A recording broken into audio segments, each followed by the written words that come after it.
रावणे महे गातुं यज्ञाय गातुं यज्ञवरे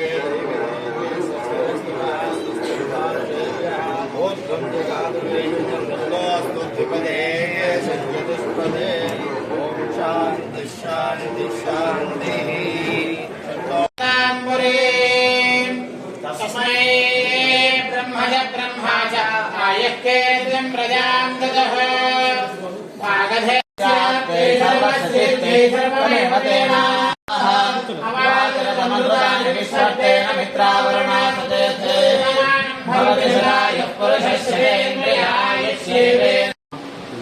ప్రీమియర్స్తో ప్రారంభమవుతుంది.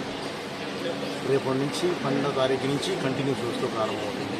సో విజ్ఞానాలు పెరిగిపోయాయి కాబట్టి స్వామివారి దర్శనానికి వచ్చి దర్శనం చేసుకుని కొత్తగా తెలుపుకొని బయలుదేరుతున్నాం. ఫ్యాన్స్కి ఏం చెప్తారు సార్? బాగాలేదు బ్రదర్, అందరూ హ్యాపీగా సినిమా చూడండి. ఒక మంచి సినిమా తీసి మీ ముందుకు తీసుకొచ్చాము. తప్పకుండా మీరు ఆ సినిమాని బాగా ఎంజాయ్ చేస్తారు. రికార్డు బద్దలు కొడతారని అనుకుంటున్నారా? అవన్నీ భగవదేచ్ఛ, దైవేచ్ఛ. మనం మంచి సినిమా తీస్తాము. రికార్డులు అవన్నీ ఏంటంటే దైవేచ్ఛ, మనకు సంబంధం లేని మాటని గ్యారంటీ. ఇది దైవేచ్ఛ. మనం మంచి సినిమా తీసాం, ప్రేక్షకుల ముందు తీసుకొచ్చాం, ఆదరిస్తారని ఆశిస్తున్నాను. Thank you.